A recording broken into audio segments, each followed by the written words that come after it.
Good morning, everyone. I hope you're awake. Of course you're awake. You had to at least turn on your phone, turn us on here at the Voice of College Football. Good morning's the best I've got. I think that's pretty apropos for our big show here that we're starting bright and early. Many of you laugh, chuckle when I say bright and early because for you, bright and early, yes, this is not it. Well, it is 5 a.m. on the West Coast. So for all of our West Coast viewers, good morning to you. Good morning to everyone because it's 8 a.m. Eastern time and we'll be here every morning, 8 a.m. Eastern time. Appreciate you all being here at the Voice of College Football for Wake Up College Football and a bit of a different venture and a bit of a different look, a bit of a different feel.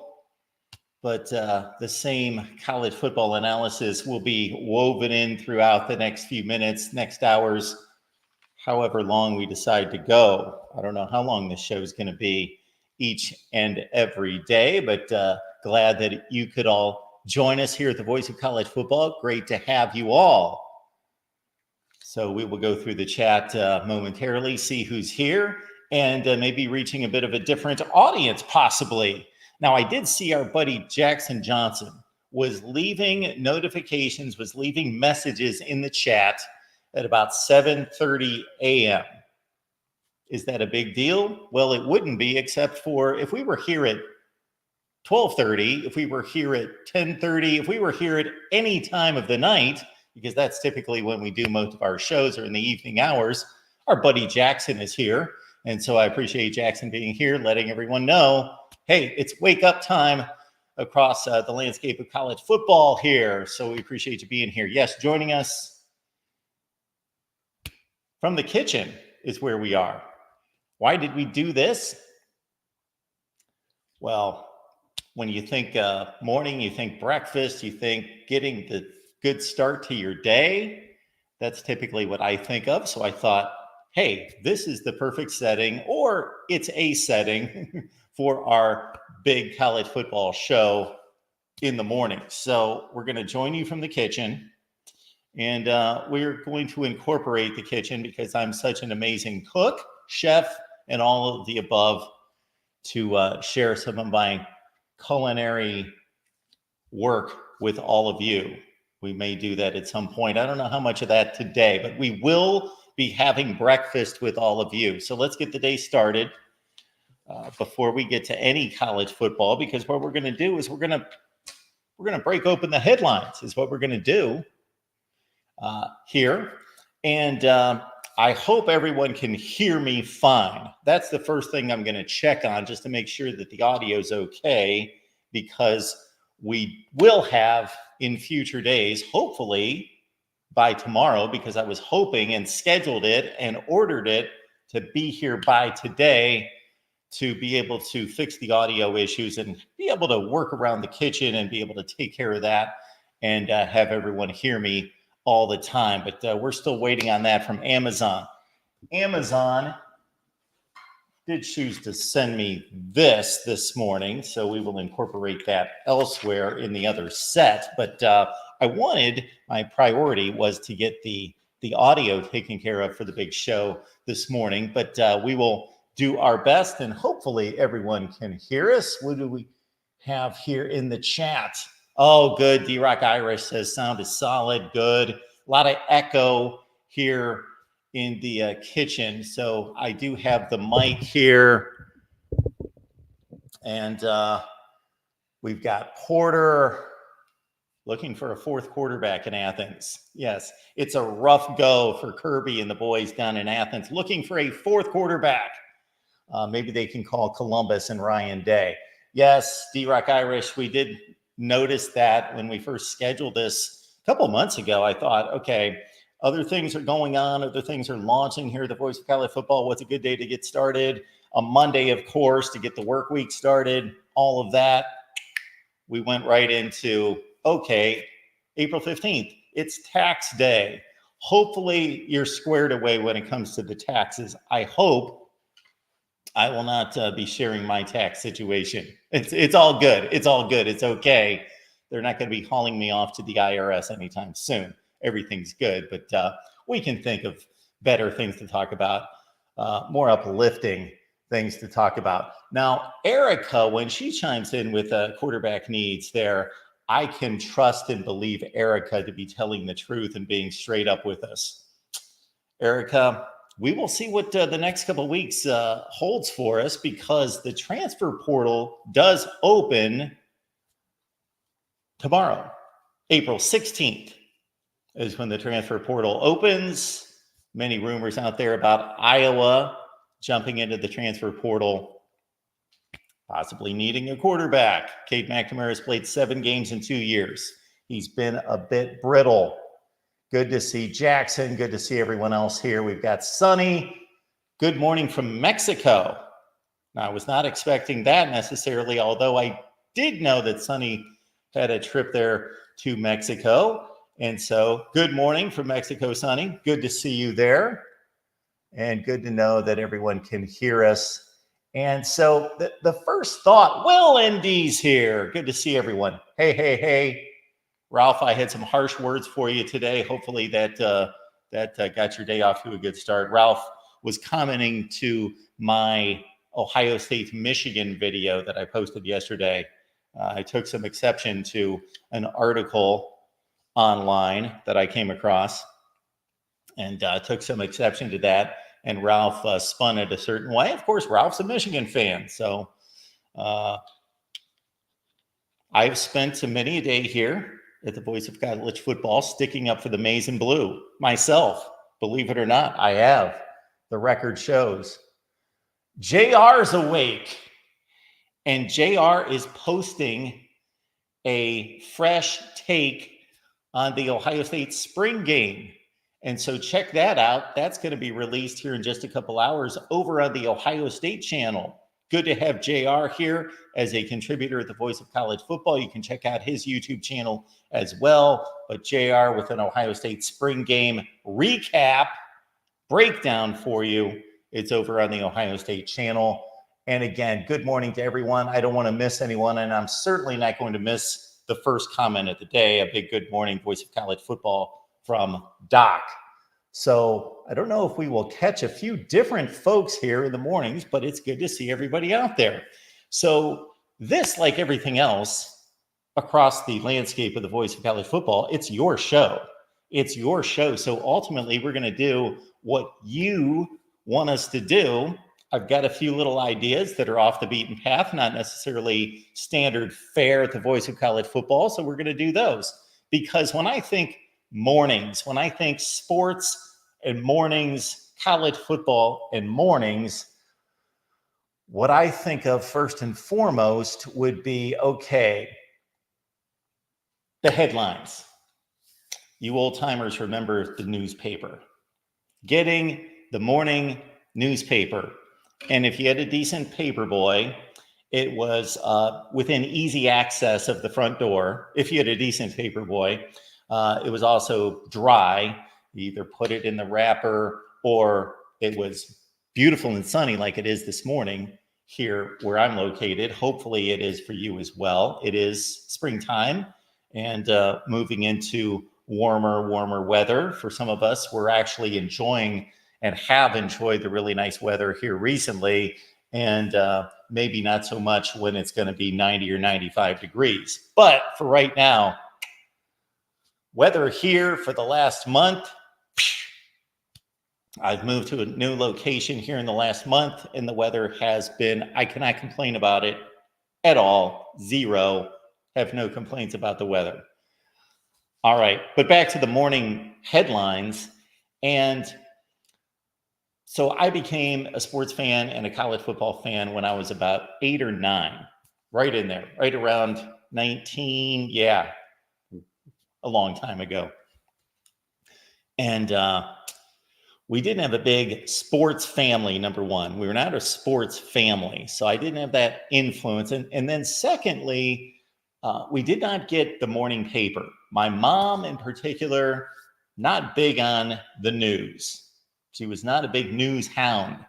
Later in life, a little bit more so. But at that time growing up, not that we didn't watch the 6 o'clock news, not that we didn't watch the 11 o'clock news, but no morning newspaper. Okay. Didn't care about that until I was 8, 9 years old. And suddenly I discovered, hey, there are these newspapers all over the place on porches and on doorsteps, and we don't get one of those. Uh-oh. And I could find out a whole lot more about what's going on in sports if I would get one of these deals. Just didn't happen though. Mom wasn't going to spend the money. And, back then, it was a quarter for a newspaper, right? Which I guess in today's translation, what is that? Probably if you go to the late 70s to now, that's probably $2 a day for a newspaper. I don't know what they charge now, and I don't even know if you can get a newspaper. Where are their newspapers? I know that they physically print them somewhere. They're still around somewhere. I don't know the last time I saw a newspaper. But we're going to bring that up to 2024, or at least to 2005, and we're going to do our version of morning headlines, and we're going to go to a source. I'm not going to call them the source. We'll start with ESPN, the ESPN college football headlines, but here we go. I grew up reading the Akron Beacon Journal, so even though we didn't get the newspaper, at some point I convinced my mom to at least get the Sunday paper. Mom, you can clip coupons, you can save enough money, you can pay for the Sunday newspaper. So we finally started to get the Sunday newspaper. And I think I've mentioned this from time to time when talking about being a nerd as a kid, at least in this way. I was not the classic nerd. I loved to play outside, loved to play sports, played sports in school and all that business. But when it came to stats, I quickly became a stats nerd. And when the Sunday paper came with the Major League Baseball stats, I just consumed that, even to the point that, of course, the Major League Baseball stats on Sunday morning's paper only went through Friday. And that was not good enough for me. So I would rewrite them with adding Saturday's box score.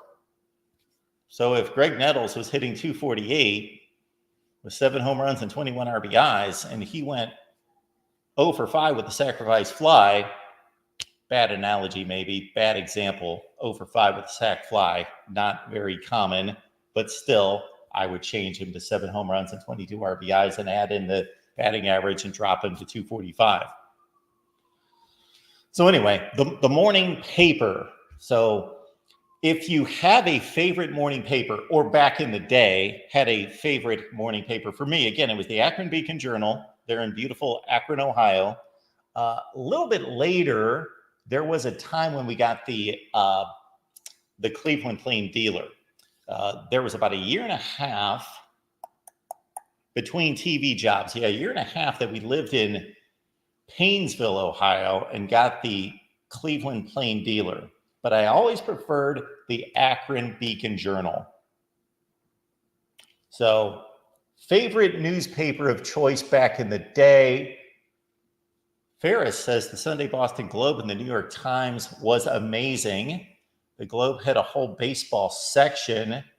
My parents drove to near New York City just to get the New York Times. Wow, they're getting in the car.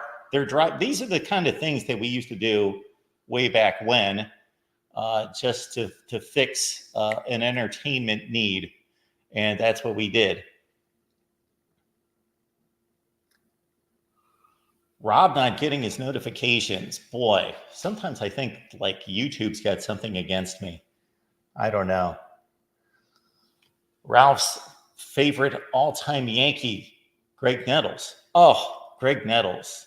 Okay, we're not going to go down that path, Ralph, but you put me in a certain place where, yeah, I could talk about that late 70s Yankees team for the next 45 minutes, but we won't.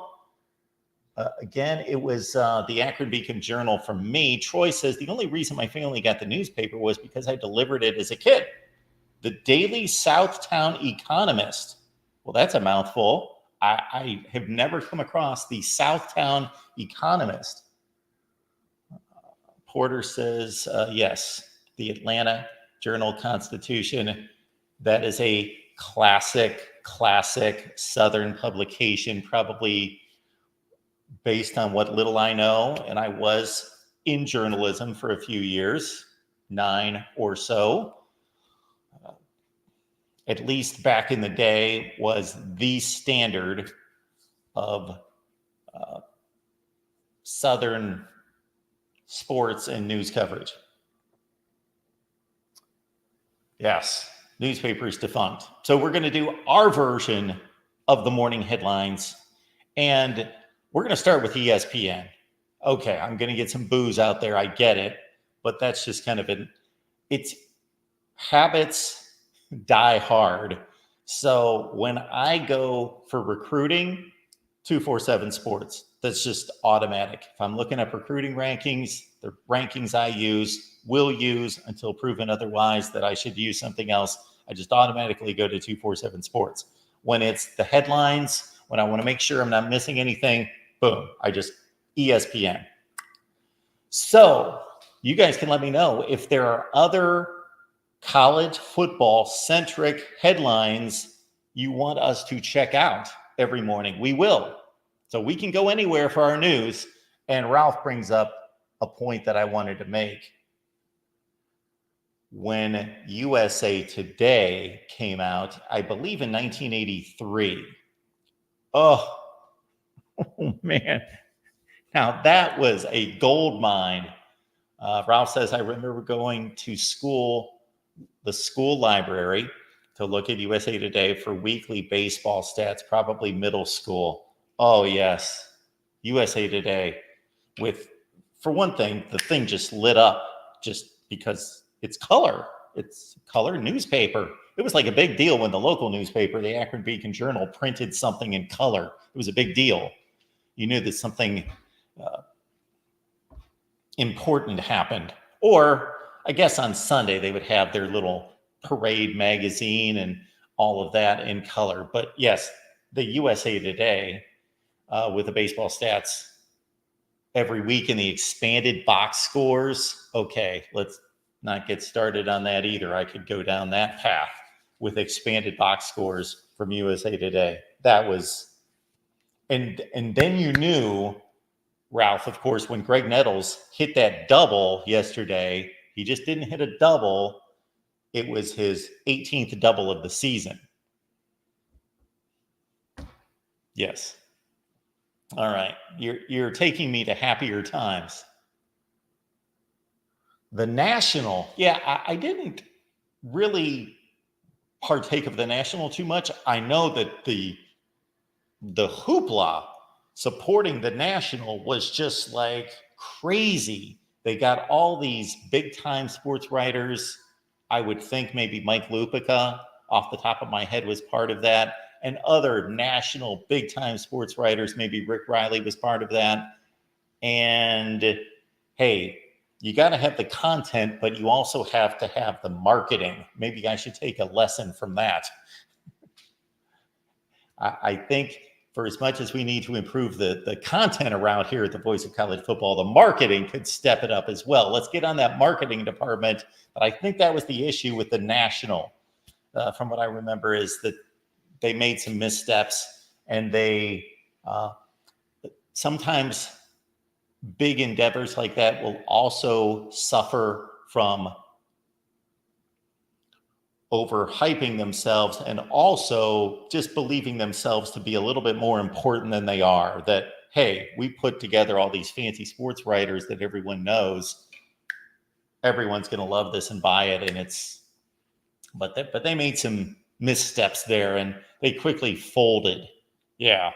So we're going to go to the headlines and we're going to go to ESPN. And again, I want anyone in the chat that has a suggestion on where we should go for headlines, college football headlines.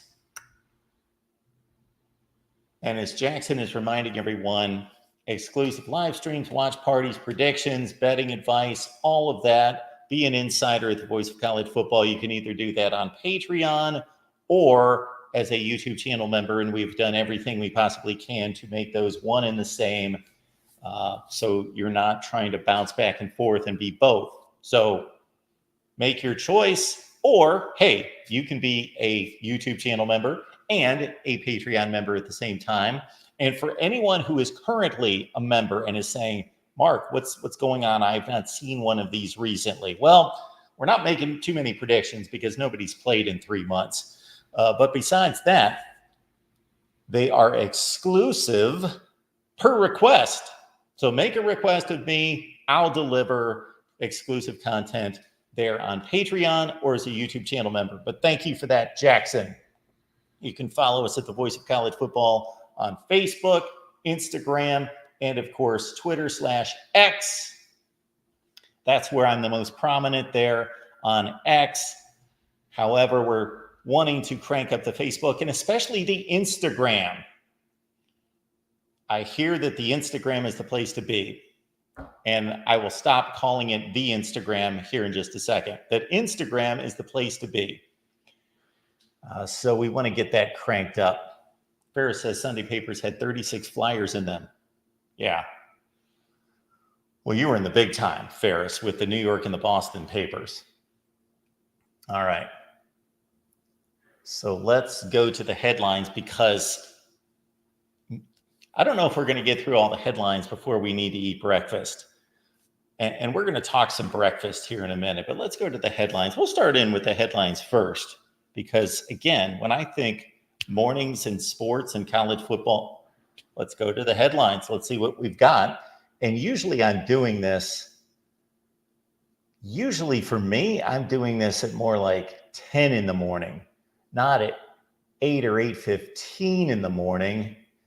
And our headlines, if we go to ESPN, I don't know if you guys can see that on the side there. It's difficult for me. Let's not say difficult. It's actually impossible for me to drag and expand on those headlines all the way to the, we can do a little bit better than that. And when I say headlines here, I'm being a bit loose with the term because this isn't necessarily news. There hasn't been a whole lot that's gone on in college football. We did have spring football over the weekend, and we'll talk a little spring football here in just a minute and my observations over the weekend. But again, not necessarily a hard-hitting news story as ESPN's #1 headline, but Kalen DeBoer's first spring game at Alabama. Of course, this is historic, monumental, replacing the greatest of all time at Alabama with a new head coach, a new program in a sense, a new direction for the first time since 2006. So let's see if there's anything here. We don't necessarily need to read the entire story unless we see something good here.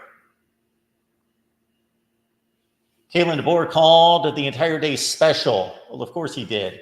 And as Alabama wrapped up its first spring practice with DeBoer as coach in its annual A-Day game, his players said they can't wait to see what's next.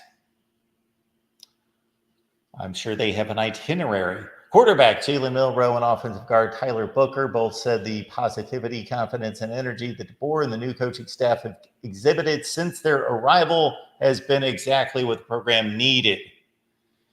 And I got to tell you, this would not be my first go-to back in the day, opening the newspaper for a fluff piece about Kalen DeBoer's first spring game at Alabama. Is there anything in here of note? There were 72,000 folks at the game. I did not see the spring game. So unfortunately, here's my deal. And this is me partially being lazy, partially being cheap, partially being something else. Yes, I recently moved. I don't have my TV set up. I don't have, now of course we watch on laptops and phones now, so not a big deal. But I also have not set up the cable. Now, I did go to a buddy's house, and shout out to Keith and Debbie, just the most amazing friends in existence. I'll mention them maybe a little bit more when we talk food and when we go to breakfast here. But so I saw the Ohio State spring game on Saturday.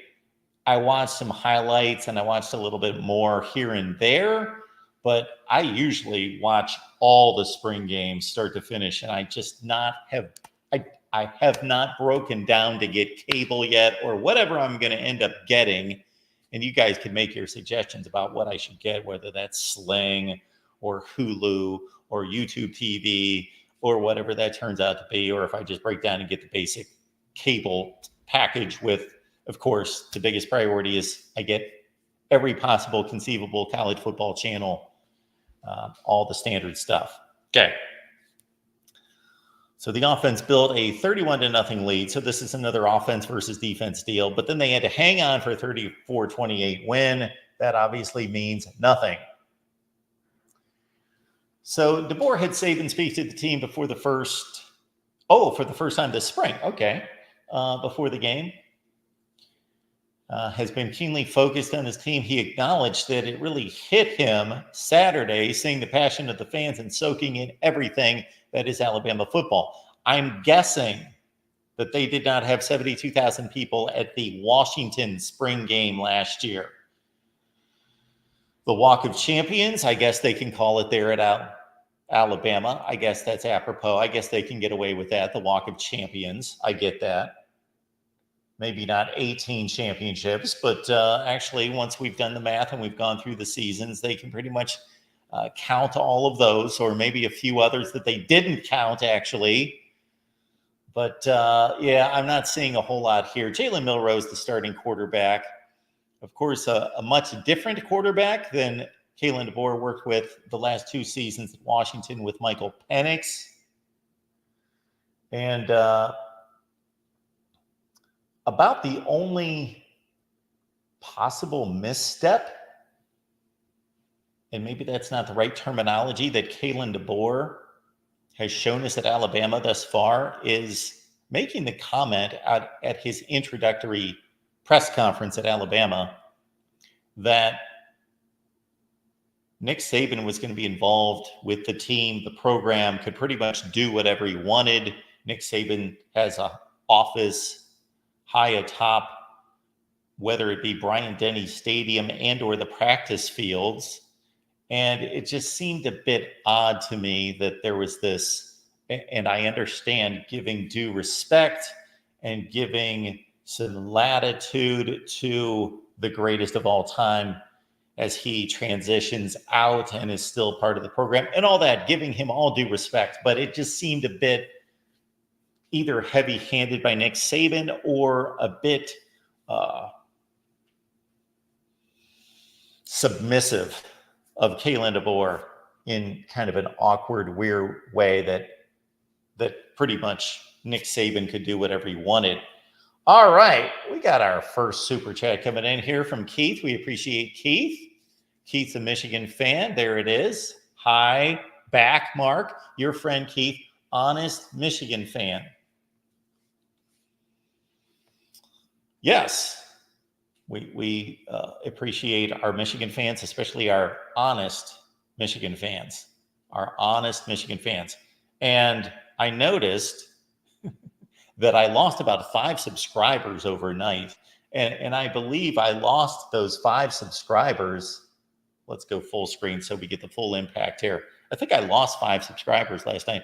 Number one, I understand YouTube now does something. They announced this a couple of years ago where they kind of purge subscribers every once in a while. I know our buddy, Big Game James Coleman, said the other night on our Florida State show that he lost 200 or 300 subscribers like that because they kind of vet through the subscribers to see if they really partake of your content. And if they don't, they'll knock them off the list.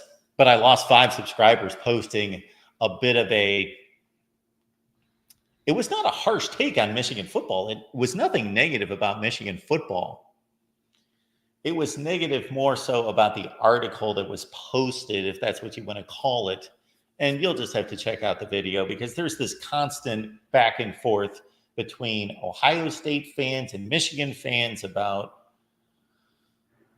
and I get it, it's good for business, but it's a bit petty and it's a bit just like every possible knick-knack that you can find that is derogatory about the other team, the other program, you're going to throw it out there.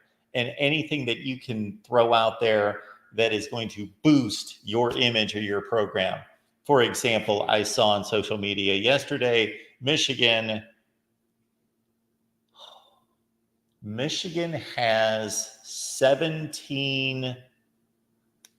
What was the number? It was related to the NFL draft. I don't know if by compiling all the mock drafts that Michigan is supposed to have 17 players drafted, possibly that was it, which, by the way, remember the NFL draft is coming up not this weekend, but yes, the next weekend. But, and that's supposed to be praised and celebrated, I guess. So anyway, some Michigan fans might think I was a little harsh on Michigan, but I was more harsh on the writer of and the site that delivered. And it was our buddies at Blue by 90. They're amazing. Hopefully they didn't take it too hard, but I just believed I had to call out that particular article because it was the most ridiculous thing I've read, at least in the last 48 hours.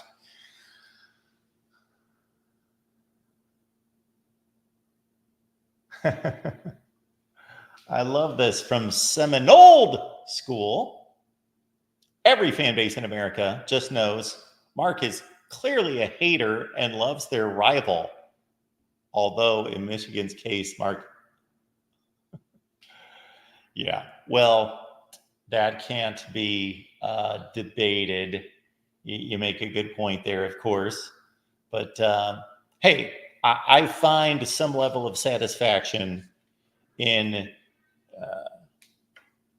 posting videos where both sides think, now this isn't one of those videos because I was clearly taking my shot at the Michigan fan base and media. But yeah, I wish we could rewind about 4 or 5 years, roughly.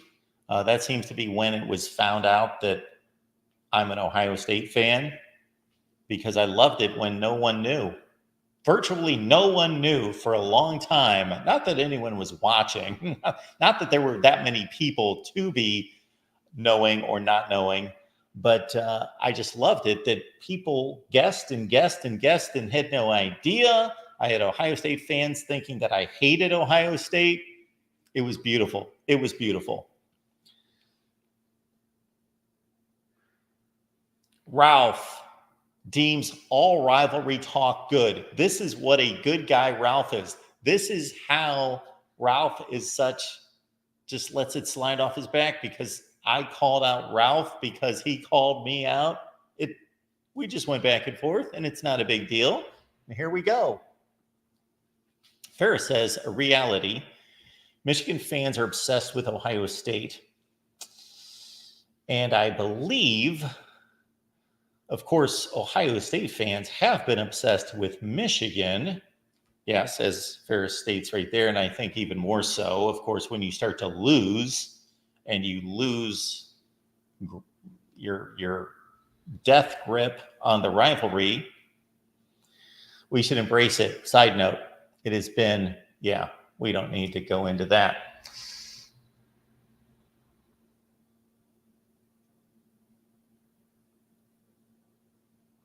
Yes, Erica should know. Iowa has more rivalries than anyone in the Big Ten. The Big Ten deemed Iowa with 3 rivalries that have stuck. Nebraska, Minnesota, and Wisconsin will all stay on the schedule. So, folks, we do appreciate you being here at the Voice of College Football. And our buddy Jackson's stepping up here. This is just phenomenal out of Jackson. And Jackson calls us on a regular basis, of course. Jackson has his own YouTube channel, The Jacksonian. And you can follow him on Twitter as well. Jackson, if you want to leave your Twitter/X handle there, he has gifted a Voice of College Football membership. Thank you for that, Jackson. We appreciate you. All right, we are doing a heck of a time going through these headlines, aren't we?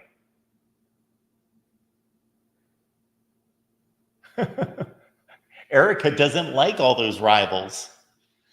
I have said this for quite some time, Erica, and you have probably heard me say this, that actually Iowa State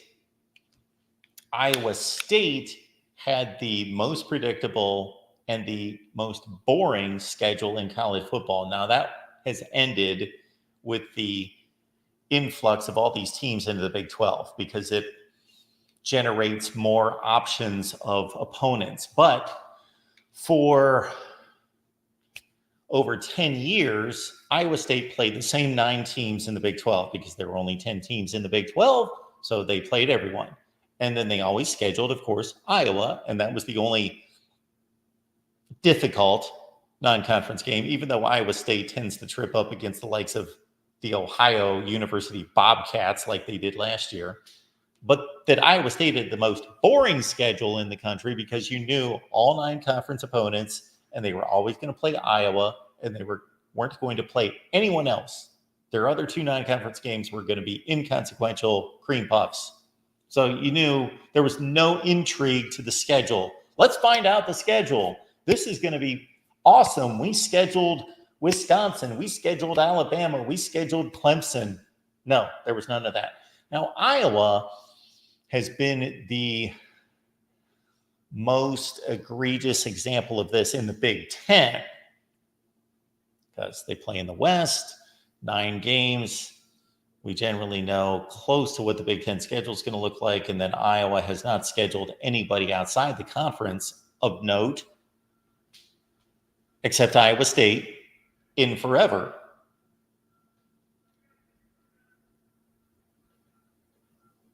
Sounds like they're collecting the trash, even though this isn't trash day. So somebody's going crazy out there on the street. So, so there's going to be more interest, more options, more intrigue, and a little bit more of an interesting Iowa schedule going forward. But I don't know if Iowa plans to play anybody else besides Iowa State, and they haven't in forever. I think Pitt is the last time that Iowa played anybody outside the conference. They played Pitt about 7 years ago, back to back. Game in Pitt, game at Iowa. They won both of them, one of them on a ridiculously long field goal at the gun that Corey and I have talked about, and I don't remember the Iowa kicker. All right, so I believe we've heard enough about Alabama and Caleb DeBoer. I don't see too much of anything. This is just a rehash of the spring game. There might be something here. So what we've got from the spring game is basically, even though the offensive production waned during the second part of Saturday's scrimmage, DeBoer said one of the things he liked best about the spring was that the quarterbacks did not throw any interceptions. He also liked what he saw out of his 3 running backs: Jam Miller, Justice Haynes, stud, Richard Young. Don't know much about Young, but the first 2 guys are big-time recruits, big-time talents. I thought they did a better job of when they saw the hole today. They hit it, especially early on. There were some seams, not too much dancing, trusting the offensive line. Jam Miller, a junior, 48-yard run, rush for 2 touchdowns. Alabama's defense was playing without injured starters. Jahad Campbell at linebacker, defensive tackle, Jakeem Otis. We've got some great recent content with our guy Stephen M. Smith of Touchdown Alabama over on the SEC channel. So check that out. All right, that's enough on Alabama. Our second story is from Jake Trotter of ESPN about my beloved Buckeyes. And I don't know that we're going to learn a whole lot here. We went live after the Buckeye spring game. It's on the Ohio State channel. Check it out. I went live for about 45 minutes to an hour breaking down the spring game, which reminds me, I had a ton of spring game notes that I may not have with me. So you may have to run upstairs with me and grab those. So Ohio State coach Ryan Day, offensive coordinator Chip Kelly said the Buckeyes are still not ready to name a starting quarterback. We knew that for basically two reasons. They shouldn't name a starting quarterback because regardless of how well they play, I don't feel comfortable with that much talent in the room naming a starting quarterback just from the standpoint of evaluation. Get into August, figure it out. There are some things to be determined even before August, as there's a lot of meetings, a lot of individual workouts, and all of that. Number two, you got to play the political game, and you got to keep everyone happy and involved and engaged so you don't name a starting quarterback. So you've got the Kansas State transfer, Will Howard, Devin Brown, five-star freshman Julian Sayin, who originally signed at Alabama. You've got sophomore Lincoln Keenholz, and you've got freshman Eric Noland. Will Howard went 9 of 13 for 77 yards. Brown tossed the only touchdown pass. Sayin finished the game with 85 yards, but also threw a pick six. I was not impressed with Julian Sayin. He made some poor decisions and some poor throws. However, it's one practice. It's one scrimmage. He's a true freshman. I am not jumping off a bridge. Kelly said the coaching staff would review film of the spring game, continue their evaluation of the quarterback competition, but added the Buckeyes did not have an exact timetable. They're going to name a starting quarterback about halfway through spring practice, unless it's just that close where they are legitimately needing to make a decision. It's going to be Will Howard. He is going to start the season as the starting quarterback at Ohio State. Chip Kelly said, you want to do it earlier. But I also believe every time I've been involved in this, it kind of happens organically and authentically because the players know. And Kyle McCord transferred. So not much of a story there. We know what the deal is at Ohio State. They got 5 quarterbacks, or do they have 1 quarterback? I don't know, because I'm going to say about the Buckeyes that even though this quarterback situation at Ohio State is mighty impressive in one way, you only play one guy. If this was an offensive line, they'd have the best offensive line in the country. Either they would, or who else is loaded in the quarterback room? Miami's got a pretty good quarterback room. Georgia, of course.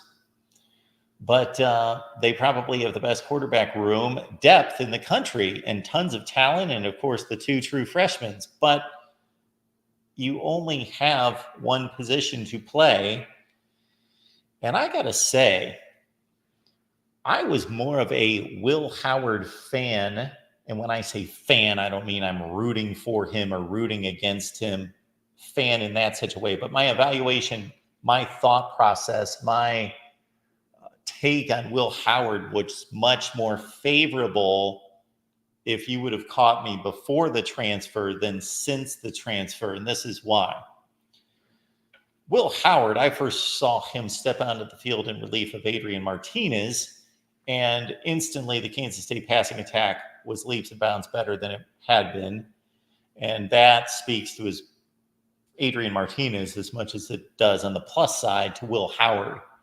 But I have been impressed with Will Howard leading Kansas State. They won the Big 12 championship 2 years ago. But I got to credit our buddy Tony Gerdeman. Joins us on the Buckeye Show every Wednesday. You can join Tony on the Buckeye Huddle, buckeyehuddle.com. Buckeye Weekly is his podcast. As soon as Ohio State signed Will Howard, he started cutting up tape and sending out there on X. And I took in some of these games that I had taken in maybe in the moment, didn't go back to, don't have that kind of time. I can't rewatch every game in the country every week. And I got to say, Will Howard had some pretty marginal games last year. And The best defense Will Howard played? The most talented defense he played was Texas. And he did have Kansas State in the game. They should have won the game. They lost in Austin in overtime. So that's pretty impressive by the entire Kansas State team to almost upset a college football playoff team on the road. And really should have won the game. But the best defense that Will Howard played? Well, out of conference, they played Missouri. They lost on a last-second field goal. That might have been the best defense in terms of play style and production and execution that he played. The most talented defense, again, was Texas. But he had some showings against the likes of Oklahoma State that game was not pretty. Threw 10 picks, didn't throw it a lot, and threw 10 picks. So I'm a bit reserved on Will Howard being the guy. And some of you may be a bit surprised. Maybe, I'm not saying I'm going to pick someone else to win the Big Ten championship, but don't be shocked if I do.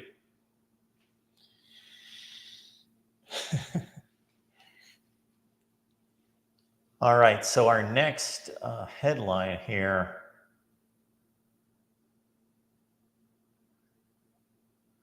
All right.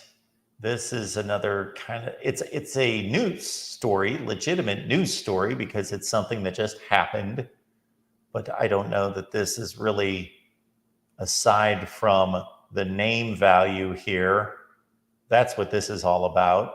Otherwise, Arizona State hired a wide receivers coach. And that would not be one of the headlines today, but it's Hines Ward.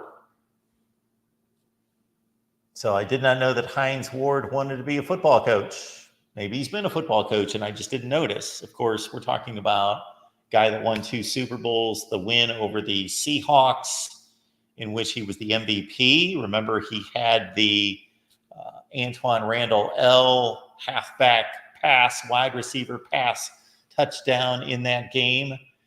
And also the Steelers defeated the Cardinals. So he's a 2-time Super Bowl champion. If our buddy Porter is still with us, he will recall that, of course, Hines Ward, even though he polished himself up as a great NFL wide receiver eventually, was a quarterback for much of his time at Georgia.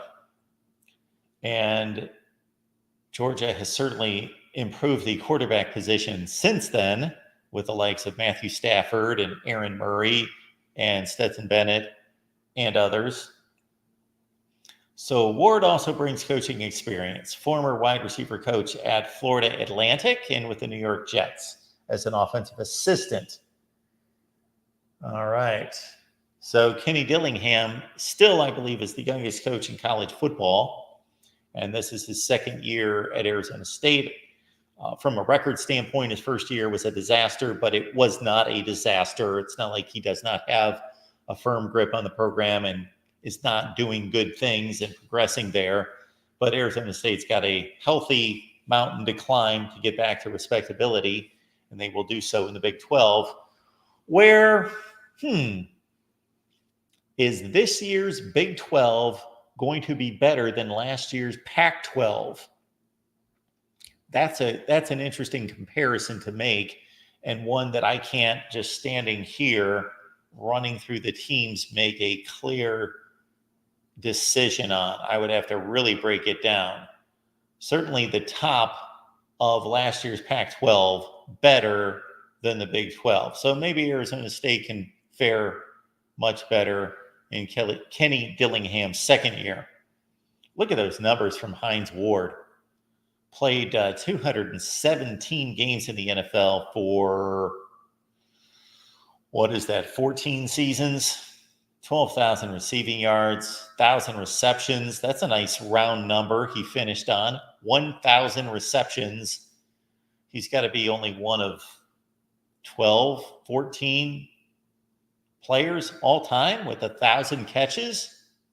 That would be my guess. Right around 10 or 12 players, 85 touchdowns. Ward inherits a wide receiver room that is considered one of the most talented units in the program. Oh, in the program. I thought we were going in the country there for a second. Veteran transfer Jake Smith, leading returning receiver Elijah Badger, and Colorado transfer Jordan Tyson. So there's the Hines Ward take. Ferris believes Oregon, Ohio State, Michigan all go 1-1 versus the other. 2, Penn State is a wild card because they don't play Michigan. I would say this, Ferris, you probably have the betting odds in your favor. But that's what many thought. That's what many thought going into last season between Ohio State, Michigan, and Penn State, that they would all defeat the other, go 1-1, and we would have a possible logjam at the top. And I was interested to see how that would play out. I didn't want to see that, but I was interested to see. And we will never, some of these oddities in college football, we're now going into an era with the changing of the conference formats where there are some oddities that could take place that we haven't seen before, but we also missed seeing certain oddities, and that would have been one right there.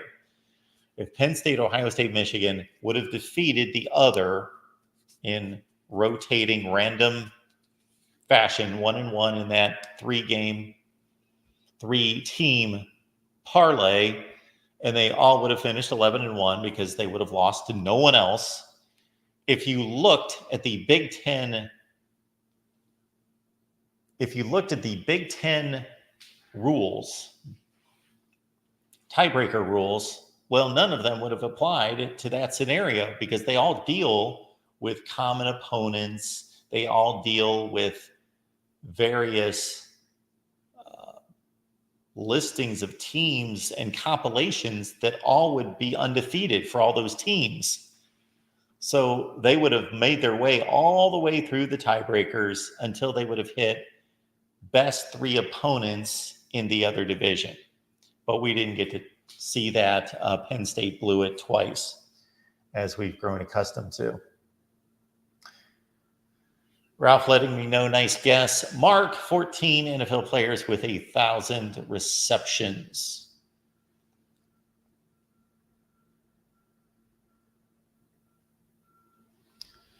I don't know what we're going with here, Porter, but it does remind me of a guy that I run into, and you would recognize, many of you, some of you would recognize our guy, Michael, I believe is his name.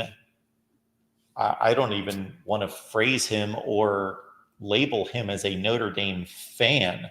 I think you actually have to use the entirety of the word fanatic, because fan does come from fanatic. We all know that. But once you say fan, there are variations of fans. They're not all fanatics. It's a watered down term. They got a jackhammer going out here. That's what that is. I don't know what the deal is. So hopefully none of you can hear the jackhammer outside. But what's funny about Michael is that he spews Notre Dame propaganda every day, and much of it's directed at Ohio State for some reason. And I'm sorry, Will may still be in the chat, so I'm not going to rail on Notre Dame because it's not Notre Dame's fault. It's Notre Dame fans' fault that they somehow pick fights with Ohio State, and I don't really get that. They have absolutely nothing to say. Yes, we do enjoy Michael, but it's like, I don't know what comparison to make. It would be, yeah.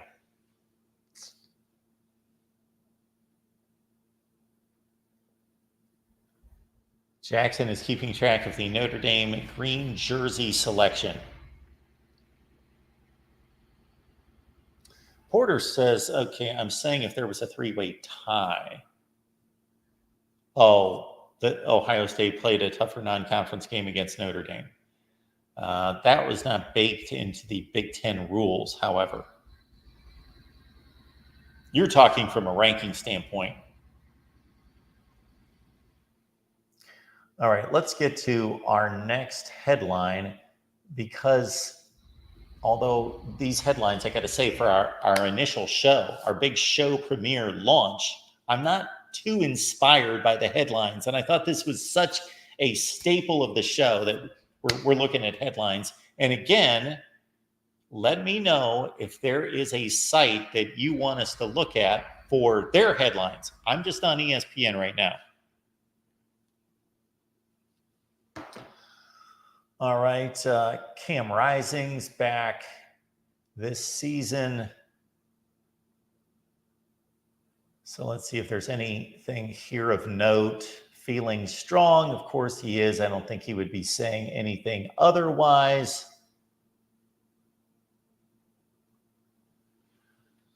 The strange thing about Cam Rising's situation last year was he was supposed to make it back after getting injured in the Rose Bowl against Penn State. He was supposed to make it back last year. We heard this the entire offseason. Cam Rising may play the opener, may play the opener, may play the opener. And then it was going to be week 2, 3, 4. And then by about week 7 or 8, they finally said, he's done for the year. He's not coming back. And I understand situations change, but that just seemed kind of odd to me that they basically went undercover in there was a little bit of espionage in a sense there, just trying to hide his injury status and situation for as long as they possibly could to keep opponents guessing, I guess. So Cam Rising, right on schedule in his comeback from a severe knee injury. Well, he was reportedly on schedule last year to make it back, but he did not play the spring game, of course. Led the offense for 3 series in Utah's spring football game Saturday. One interesting note about Utah. Did you see during the Ohio State spring game, Urban Meyer had a really good breakdown of a number of things. And say what you will about Urban Meyer as a head coach, I don't know what you could say, except that he's one of the greatest of all time. He's like in the top 5 in my view. And now you could make some comments about his personal life, of course. And his stint in the NFL was not exemplary. However, when he talks football, you should listen. So Urban Meyer was doing the Ohio State spring game, and he was basically talking about, as was much of the discussion, is this team going to win the national championship? And Urban Meyer made 2 lists on a graphic. I don't believe he actually built the graphic himself, but I'm sure there was a graphics coordinator there that built the graphic of the tangibles and intangibles needed to win a championship. Or in Urban Meyer's terms, I think he said, be a great, separate good from great. So some were obvious. Talent, you've got to have great talent. He talked about toughness. So he had various tangible and intangible qualities there.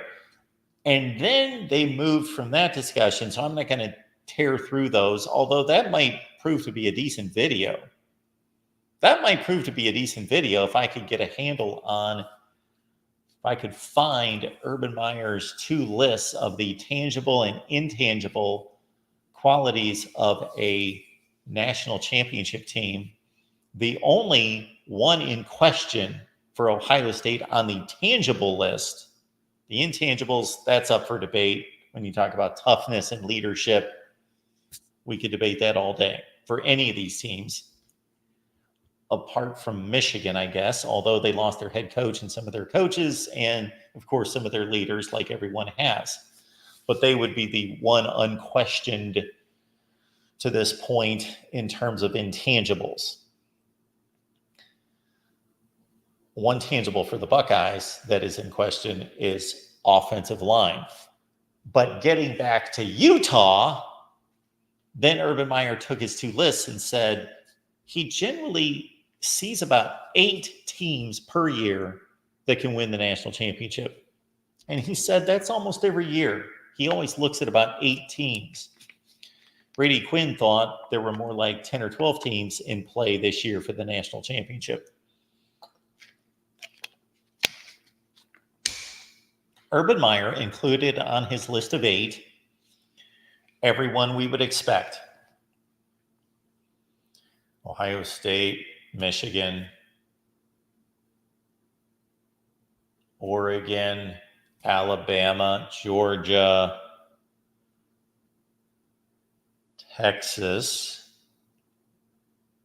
I don't know who would have been 7. I don't know if he went Clemson or he went Penn State or he went Florida State. Regardless, the 8th team surprised me. Utah. Utah was one of Urban Meyer's and is one of Urban Meyer's selections to compete for a national championship. Now, Urban Meyer, of course, was a mentor and was Kyle Whittingham's boss. So there is that connection there. So look out for Utah, according to Urban Meyer. The Red Squad won 41-21. Cam Rising, 208 yards, 2 touchdowns. First live game since sitting out the entirety of 2023. Feeling strong. Accruing lots of reps. Rising will give Utah valuable veteran leadership in the team's Big 12 debut after leading the Utes to Pac-12 championships 2 years. 25 career starts, 2 300-yard games, a 400-yard performance. I definitely feel like I got the doctorate. 6 years to prove it, so it's been good. Okay, anything here of note? Of course, he looked great, felt good, all that business. Rising may have a new playmaking threat as a target for his passes. USC transfer Dorian Singer, who had a huge season for Arizona 2 years ago. This is college football these days, folks. Dorian Singer, Arizona 2022, USC 2023, Utah 2024. All 3 schools in the same conference, of course, at one point and no longer. There's that season, 1,100 yards, 6 touchdowns, 66 catches. And then he kind of disappeared with USC last year. Brant Keith, that dude is one of the best tight ends in college football. He's not played since October of 2022. He had his own serious knee injury and participated in Utah's spring game and had a couple catches. So there's Utah. Now we're going to get to a headline, but I want to see what you guys are talking about first.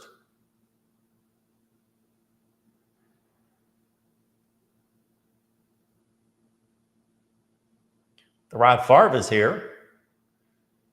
Good to see DDR 256. And again, I'm interested in seeing a different bit of a crowd here in the mornings. And we're going to be here every morning at 8 a.m. Eastern Time. Okay, this next headline here. All right, I'm going to skip Dave Odom, got a 5-year contract extension. Okay, this is what happens in college football now. You have one good year, you get a contract extension. All right. I'm sorry, did I say Dave Odom? He's the former Wake Forest basketball coach from like 30 years ago. Barry Odom, of course, at UNLV, who actually, before this past big season out of Mizzou, had a better record at Mizzou and lost his job than Eli Drinkwitz had in keeping his job. But looked like the powers that be at Missouri knew what they were doing in keeping our guy Eli Drinkwitz, who would be at the top of the list of SEC coaches that you want to sit down and have a cold beverage with and shoot the breeze. Let's see if we see anything with Barry Odom here. I'm just curious.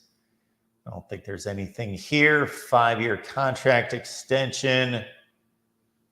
Led the Rebels to one of the most successful seasons in program history. Well, that's phenomenal, and he did a great job. I'm not bemoaning that in any way. UNLV has one of the worst football programs and histories in history. He was the Mountain West Coach of the Year. He is the first UNLV coach to be Conference Coach of the Year since John Robinson. Not John Robinson of the Jupiter 2. Of course, they lost the bowl game to Kansas, went 9-5. How much are they paying Mountain West Conference coaches these days? Barry Odom is 47, receives a base salary of $400,000 each year, will earn a total package of at least $1.75 million next season, matching his salary from last season, and reportedly making him the highest paid coach in the Mountain West. His total compensation rises to at least $2.4 million by 2028. And they're paying retention bonuses of $200,000 in 26 and 28 and $100,000 in 29. So not a bad deal for Barry Odom. He's found himself a nice little job there at UNLV. Okay, this is what I wanted to get to. I had forgotten about this statement by the new Nebraska athletic director.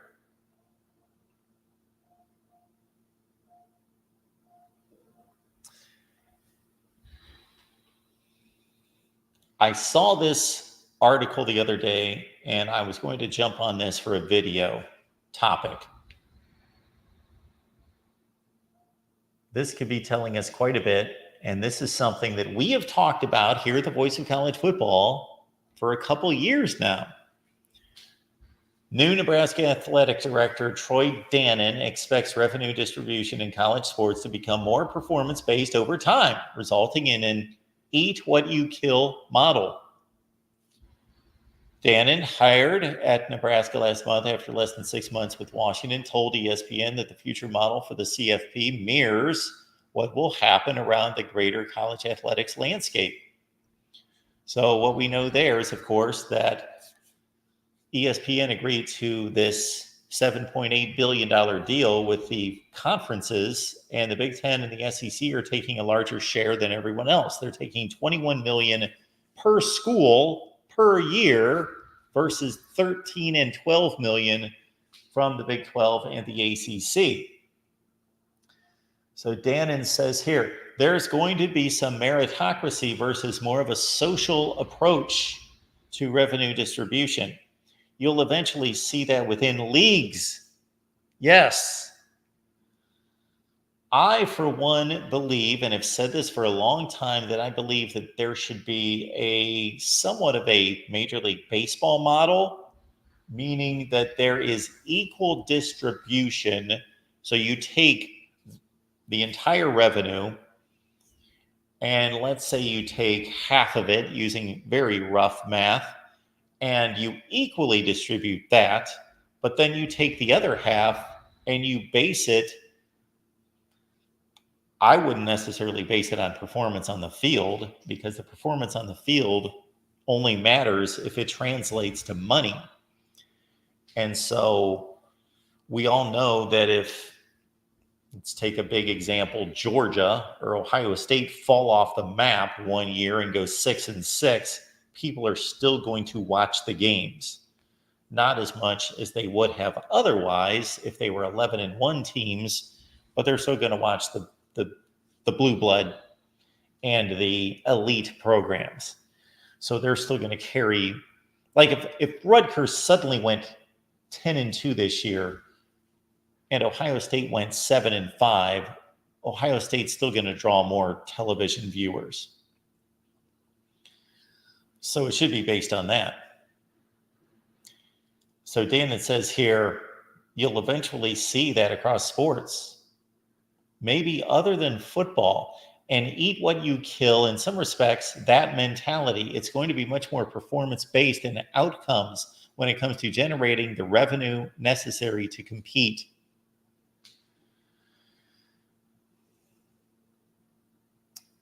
The Big Ten Conference has operated with an equal revenue distribution model as higher profile programs like Ohio State and Michigan share with smaller and less decorated schools.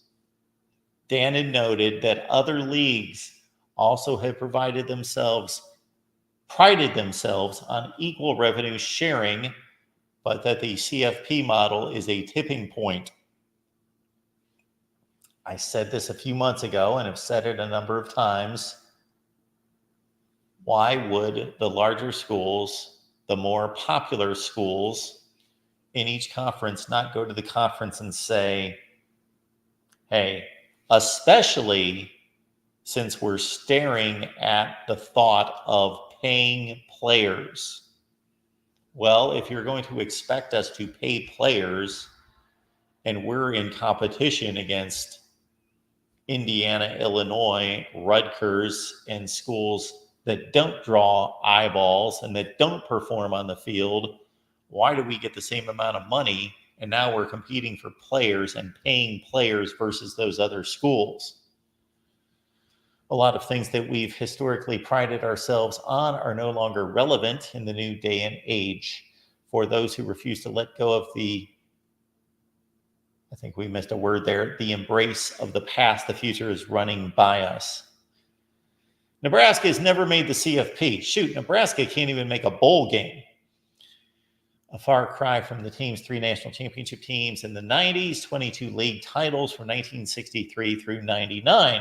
Nebraska's last conference championship was in 1999. Dan thinks the program has no limitations on recapturing its championship tradition. They've got a recruiting issue. That's what they've got. Until proven otherwise, Nebraska has a recruiting issue. Think of it this way. Ohio State can't stay in Ohio and win even the Big Ten. But they can get a lot of really good players out of Ohio. Nebraska can't stay in Nebraska at all. And they can fill out their roster. They can fill out their 2 deep. They can grab, a Thomas Fedone from a couple of years ago as a tight end. It's one of the best in the country out of the state of Nebraska. It's not like they don't have any players, but they've got about 3 or 4 players a year in that state that can make an impact.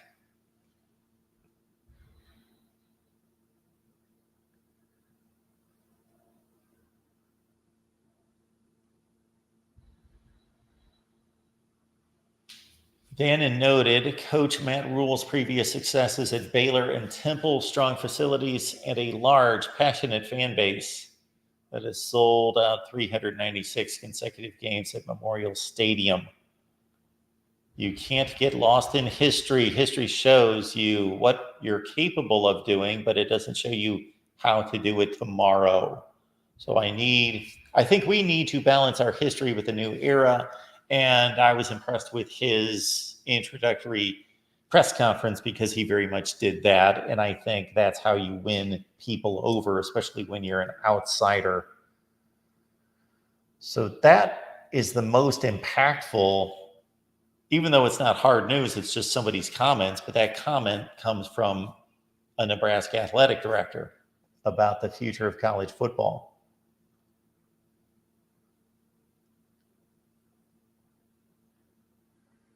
Will is telling us that Nebraska has been the source of some great players for Notre Dame recently. Okay.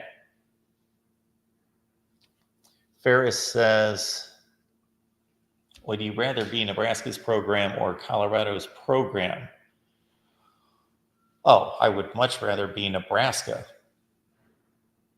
Nebraska is in the Big Ten, for one thing. I would almost rather be anybody in the Big Ten or the SEC over the other conferences. And Erica would rather be neither.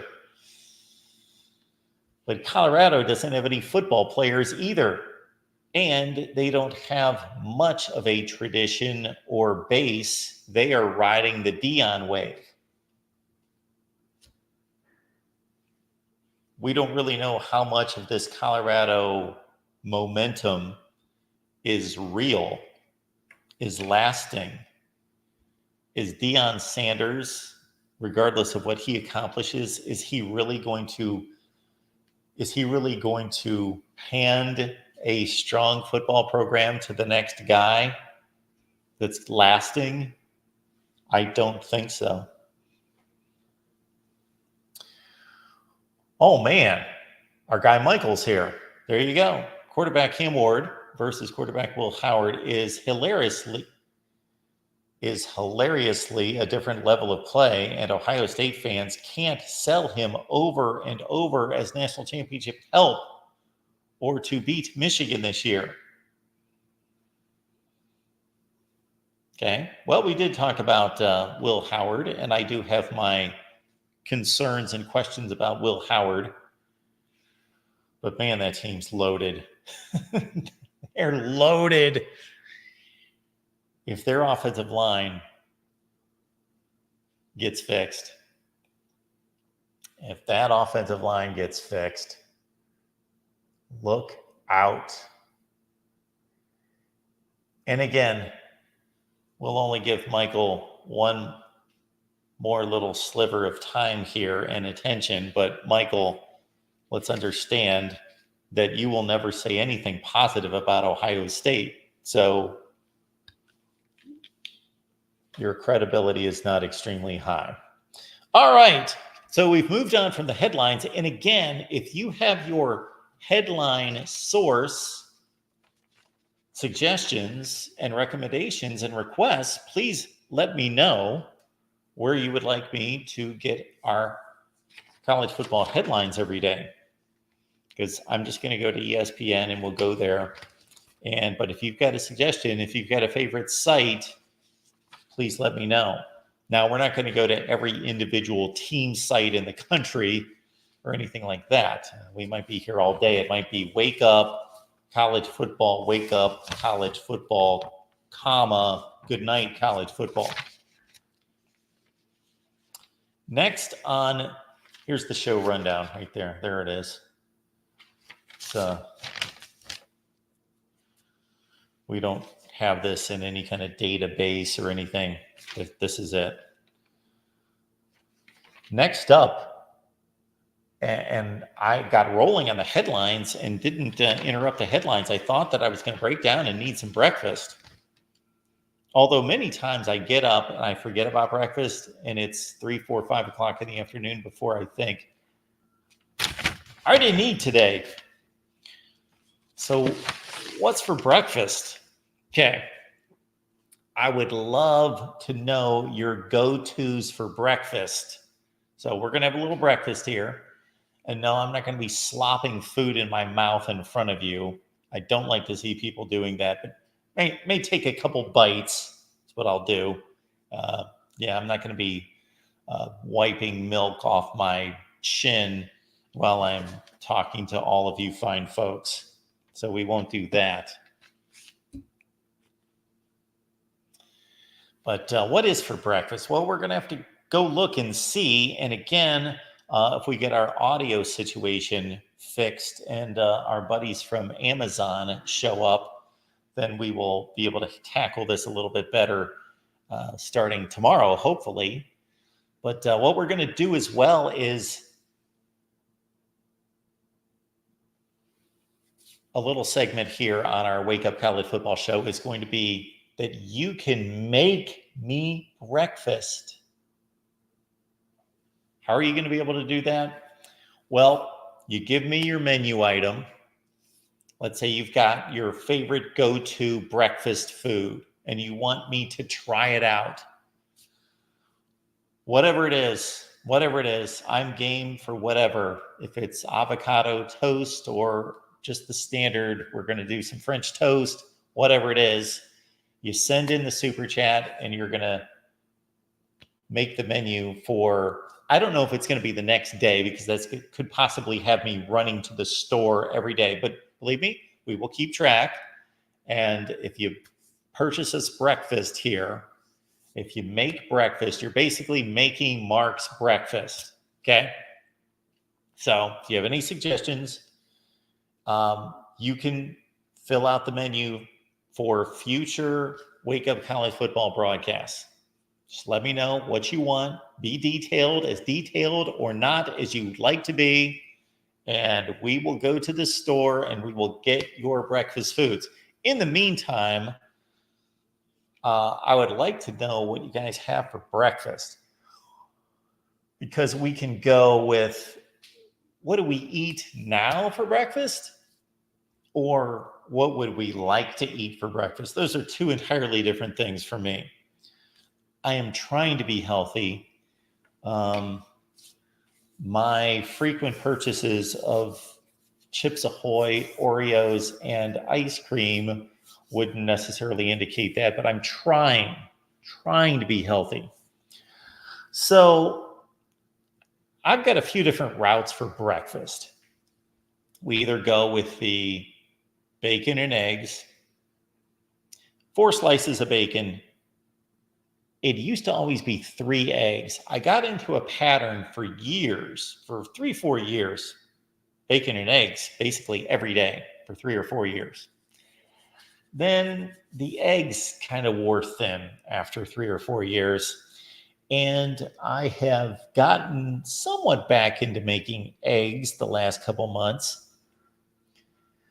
But I've determined that 3 eggs, too much. It used to not be enough. Now, too much. I only need 2 eggs. 2 eggs is fine. 4 slices of bacon would be good. But probably because you wouldn't be able to hear me back here, I don't know that we're going to do that today. Maybe tomorrow will be bacon and eggs. Today, let's see what we can do by way of cereal. And so I can go a lot of routes on breakfast. If we're talking about what I like for breakfast, that's different than what I eat for breakfast. I'm trying to stay with very low sugar cereals. And I'm not talking about like your standard Cheerios, which is low in sugar. I'm talking about kind of, I don't want to call them specialty cereals because you can find them in the store. But I'll have to show you what I've been purchasing here recently. And maybe we can get a sponsorship. Get some breakfast food sponsorships here at the Voice of College Football. I'm going to be giving some of these people some free advertising here. But back in the day, back when I was a kid, Fruit Loops, Lucky Charms, probably my favorite breakfast cereal ever. Do we have favorite breakfast cereals?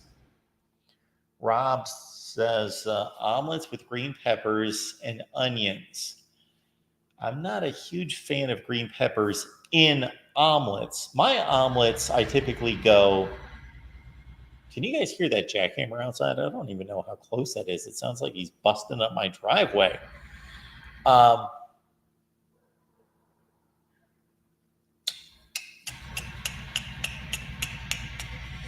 Where were we? Oh, omelets. I don't make omelets. I've tried a couple times and they're terrible. Thank you, Ferris, for letting me know, because there's a jackhammer right out there. Pretty close. So for omelets, I used to always get omelets at ESPN. And their cooks would do up some good omelets pretty consistently. So that was one of my go-tos at ESPN. I would either get like a chicken wrap or an omelet. My omelet always includes bacon, which I need the bacon diced up. I don't like strips of bacon in my omelet. Chop up the bacon. There's a few different cheese selections I'm okay with. Either provolone or American cheese. It's pretty standard. Onions. Chop up the onions. What am I missing there? I haven't thought about my omelets for a long time, but I used to get them almost every day at ESPN. Get myself an omelet. American cheese, bacon, onion. I'm missing something. I'm missing a key ingredient there. There's something else. What else would I get in? Oh, well, you know what I would get, and this is not what I'm thinking of, but trying to be a little bit more healthy, I would have them throw just a little bit of spinach in there. Not too much to ruin it. Same thing with my chicken wraps. Put a little spinach in there. Don't ruin my chicken wrap, the flavor of the chicken wrap, but try to incorporate some veggies. I need more veggies than I eat. Frosted mini wheats. 2 eggs for Porter. Tomato in the omelet for Ferris. I don't go with the tomato, but that's a good selection. That's a good idea. Tomatoes are really good for us. I can't remember what else I would have them put in this omelet.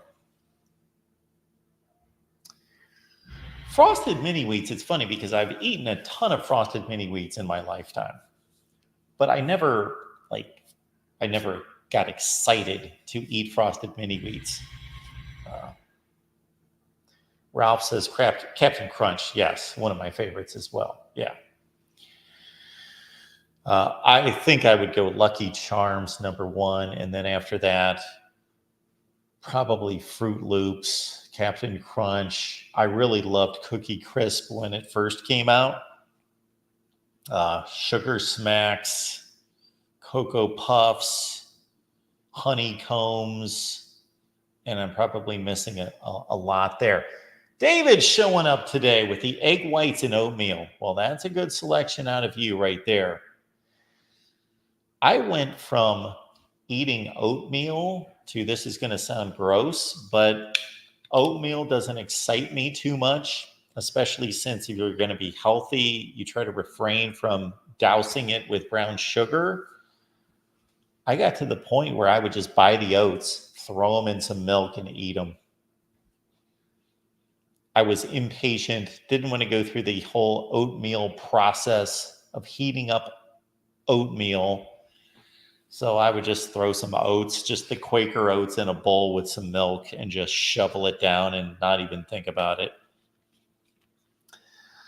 One thing that I've stopped, the Rod Farva likes the corn pops. That's a good call there. I knew that there are others that I'm forgetting that I love.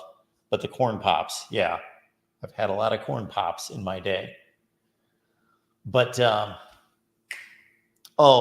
what I used to love and have every day and looked forward to as part of my breakfast, but I have not had this in 2-3 years, orange juice.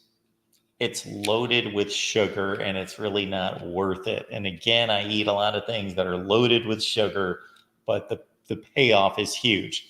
Now I could look into fresh squeezed orange juice, but you can't just go to the store and buy orange juice that doesn't have. I did find some that was really good that probably had 10 or 12 grams of sugar per serving. Maybe I'll start doing that again. I'll get as low a sugar content as possible. Just have a little orange juice. I love a good orange juice. I miss having orange juice. Yeah.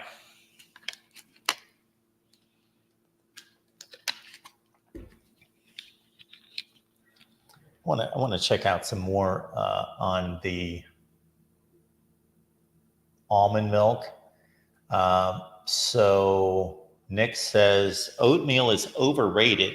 I don't know that I would ever come across that statement outside of what Nick is saying here. I didn't expect to see that. I didn't know that oatmeal was overrated. I didn't think anyone was really touting oatmeal as being anything great. But you might be right, Nick.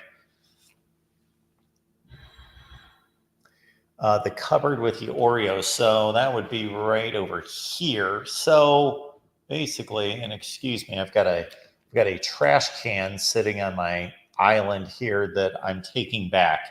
It's too small. And there's my Amazon box that had my LED lights in it. So there's really not much in the cupboard right this second because I cleared out the Oreos and cookies last night. I didn't have Oreos. I had Chips Ahoy, and I had chocolate peanut butter ice cream, and I had mint chocolate chip. But let's look for the cereal here because I've got no sweets right now. None.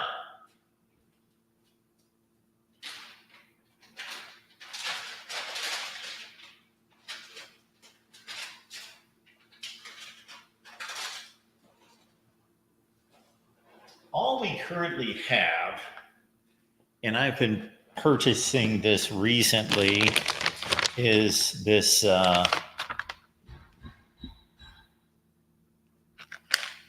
Ratio Keto. I couldn't even have told you what this was called until I grabbed it. Yeah, it's got 1 gram of sugar, and it kind of tastes like that. And this thing costs like $7. And I'm very cost conscious, but I'm also trying to be health conscious. So I've eaten almost all of it. It's practically gone. It's okay. I don't know how many bowls I got out of this. 3 or 4. So there's that. And then this is kind of along the same lines, although the sugar content's just slightly higher, 3 grams per serving. There's supposed to be 5 servings per package, and this stuff's about $5. We're all suffering from inflation, and then I'm trying to eat better, so I'm suffering from good food. Costs more money, unfortunately. And then I've just got the standard. I'm big on looking at the price point per serving, per ounce. And this was the best buy, so I went with the mega size of life. And the sugar is not horrible for a brand cereal. 8 grams of sugar per serving. So I've got the life here. However, I'm almost positive we have an issue here. No milk. No milk. I ran out last night.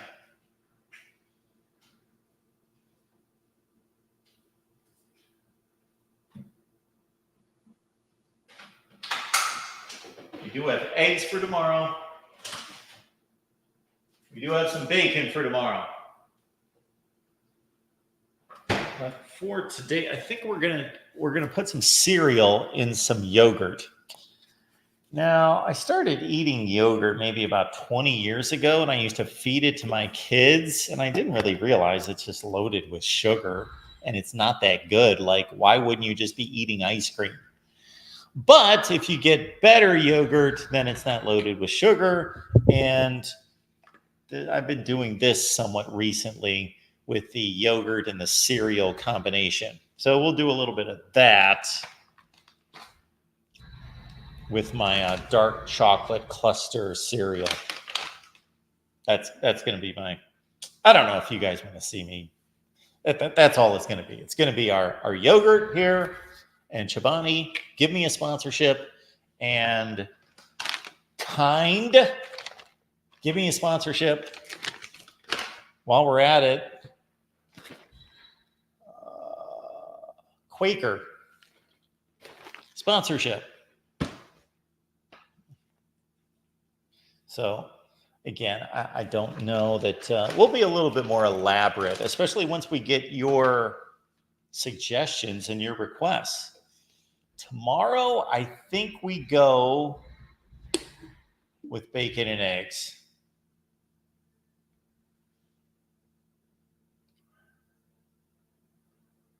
Anything from anyone here? What do we got from LFG? Voice from College Football and his Oreos. Remember the trivia time when, yeah, that was painful. What was hard about that was I should have figured a few things out. I'll do this. I'll do that, something like that. I don't know if I'll do Oreos again, LFG, but I love Oreos with milk.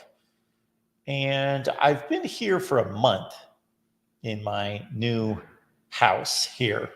I've been here for a month and no Oreo purchases, zero, for a couple different reasons. I saw some commercials I wasn't real happy with, number one. Number two, out of Nabisco. Number two, Chips Ahoy Nabisco. Anyway, if you look at the sugar content, and this sounds ridiculous because when you're still downing 25 Chips Ahoy cookies, is that really a health conscious decision? But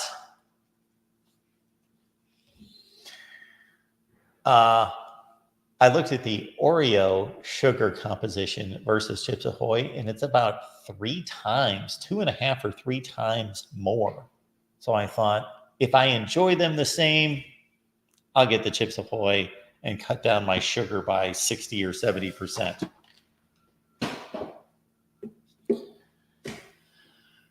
All right, so I'm not going to force you guys to watch me eat, but for future shows, make Mark breakfast. You can do that. Send me in your requests. Send me a super chat. Cover the costs. I will be out at the store. I will purchase whatever you guys want to partake of together. All right.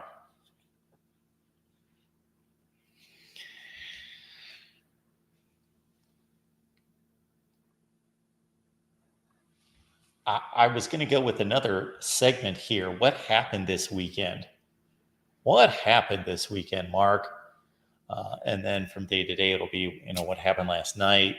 I'm not going to delve too deeply into my personal life here, but I had quite a few things actually happen just here in the last few days. I'll pick one.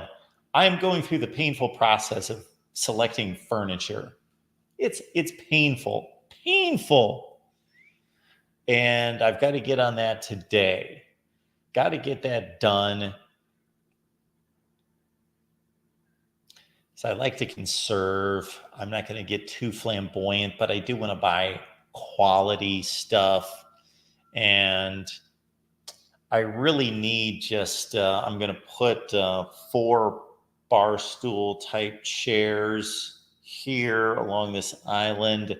I need a couch/sofa sectional something there. I came across a recliner yesterday that was like, once I sat in this recliner, I thought, I walked in the store. I told the salesman when he asked about leather, I said, no, I don't want leather, but I sat in this recliner. I think he sold it to me without even, he wasn't even around. The recliner sold me the recliner.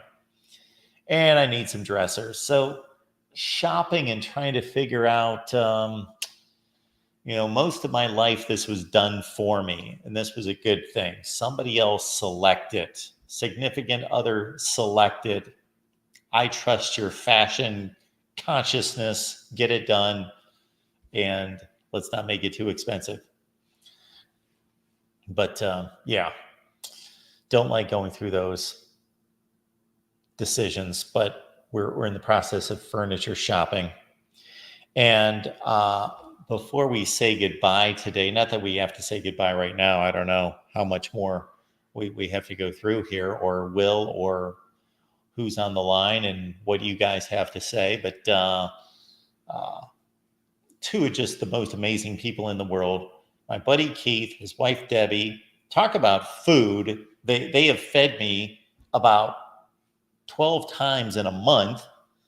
They have me over to dinner all the time. They make some amazing stuff. We had basically shish kebab last night, and then they loaded me up with another probably 2 meals of shish kebab for tomorrow, or for whenever I want it, probably sometime today. Ooh, I'm already hungry now. We'll get the breakfast in, then maybe for a late lunch, some shish kebab. It was excellent. Steak, chicken, right off the grill. It was phenomenal, phenomenal. So they're amazing. They're taking care of me. They shouldn't be, but they are. And I got to say hi to them and thank you for everything.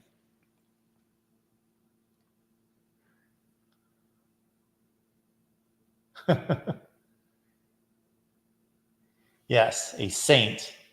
Absolutely, LFG. A saint she is. She has put up with me being over there for dinner like 12 times in a month. We've gone out.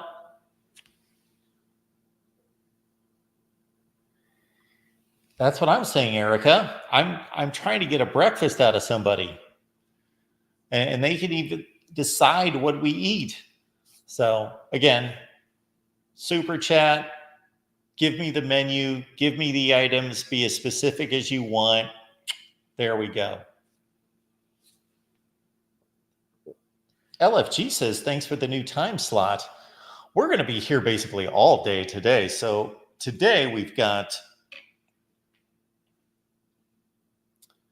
have the Texas live stream coming up tonight. So we are relaunching the Texas channel with a brand new Texas live show with myself and Matthew Miller.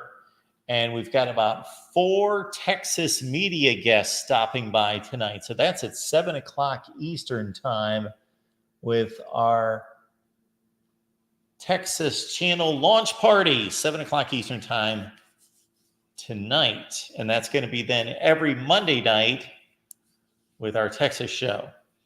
And then at 10 Eastern tonight, 7 Pacific, will be our USC show. And don't forget about the Big Ten Live show, the Ocho. And I got to text my buddy John D'Adamo because he needs to fire that thing up whenever he wants. But he may wait until we get wrapped up on the Texas show. That's his call. But you're going to have the Texas show tonight, live at 7 Eastern time. And then at 8 Eastern or directly following, you've got the Big Ten Ocho with John D'Adamo. And then USC live tonight. So a lot of good stuff. And this is my new day. This is a new... I got to admit, just slightly, for as much as I wanted to start this show for all the reasons that we're talking about, breakfast, making breakfast, doing headlines, talking to all of you, seeing maybe a few new people in the mornings, people that I hear from occasionally that say, Mark, I'm watching, I'm listening, but I check you out in the morning. I can't be around at midnight or anytime in the evening. I'm glad that we are able to say hi to all of you in the moment. But part of this is good for me because it gets my rear end out of bed. Now, last night that wasn't necessarily easy because one thing, I'm a night owl. So I'm usually up till 2, 3 at the earliest, 2, 3, 4 in the morning. And last night, my intent was to make it more like 1 or 1:15. That's when I went to bed. Not going to go into details, but I ended up staying up till about 4:15 in the morning. And I set the alarm for 7. But I'm good. I'm fine. It'll hit me later. And when I talk about, needing furniture, that's what I'm talking about. Nothing. I got my TV right there. I got nothing here but a nice view. So we do appreciate you all being here at the Voice of College Football. Have a great day. And again, I got to admit, this is really stupid, but I was excited just to build our nice little cool graphic there. So I basically just thought, you know what? We need a different look. For the Wake Up College Football show. But I want to stay with the Voice of College Football logo. So we just kind of changed it up. And that's about as creative as I get there. We wanted to be bright and cheery. We had our nice little Voice of College Football sunshine dude up in the corner. I'm happy with that. I am happy with that. And we go with the baby blue. USC fans might be mad at me, but that's a UCLA blue, by the way. That's what I went with. I looked at North Carolina, a little too light, a little too baby blue, a little too powder blue. We went with UCLA blue for our color scheme. All right, folks, appreciate you being here at the Voice of College Football. Let's give the chat one more look. Thank you, Will.